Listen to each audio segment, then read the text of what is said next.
Hey, what's up mga kaballers? Maligayang pagbabalik sa aking channel. Halina't pag-usapan natin ang balita patungkol sa usap-usapang pagpunta ni LaMelo Ball sa San Antonio Spurs. At ang balita patungkol naman sa trade ng Lakers at ng Golden State Warriors. Tara na't pag-usapan natin yan dito sa Basketball Hot Shots.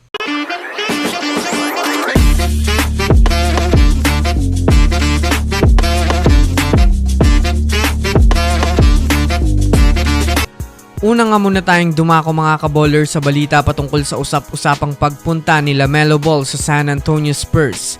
Well, sa naging pagkuha nga po mga kaballers ng Spurs sa mga veteranong player sa liga na sina Chris Paul at Harrison Barnes ay sobrang naging maganda nga po mga kaballers ang kanilang naging sistema dahil sa mas naging competitive nga po ang kanilang team. Ngunit kahit man nga po mga kaballers mayroon na silang kakayahan na tumalo ng malakas na kupunan kahit papano ay nananatiling nasa ibaba pa nga sila mga kaballers ng Western Conference na masasabi nating hindi pa nga ito mga kaballers sapat para makapasok sa playoffs. Kaya kung susumahin natin mga kaballers, sobrang kailangan pa rin nga po ng Spurs gumalaw upang mas mapa-improve pa nila lalo ang kanilang lineup.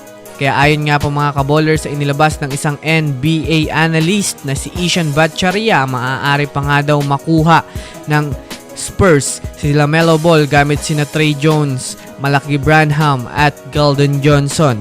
Kung susumadahin nga natin mga kaballers, mas mainam nga po na mapunta si LaMelo Ball sa San Antonio Spurs dahil hindi naman nga po mga kaballers umaarangkada ang Hornets at nasasayang lang ang skills ni LaMelo Ball. Kaya mas mainam kung sakaling maitatandem nga siya mga kaballers kay Victor Wembanyama, lalo pat pareho nga silang paangat ang pangalan sa NBA.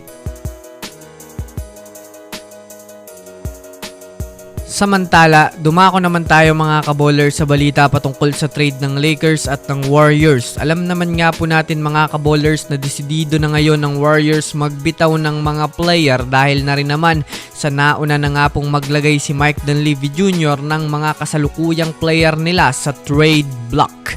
Isa nga po mga kaballers sa inaabangan na trade rumors na pwedeng mangyari ay ang paglipat ni LeBron James sa Warriors.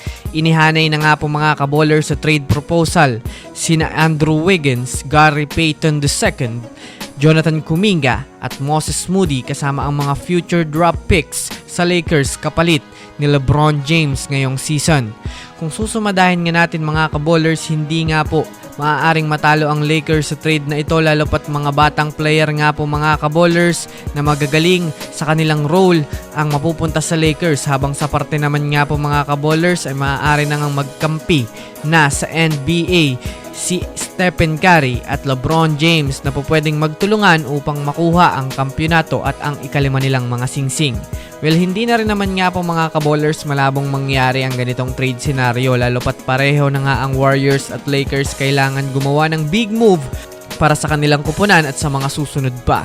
So yun lamang mga kaballers, yun lang naman ang pag-uusapan natin ngayon. Pindutin ang subscribe and hit nyo na rin ang notification bell para sa mga susunod na updates sa mundo ng basketball. Again, this is Basketball Hot Shots. Thanks for watching.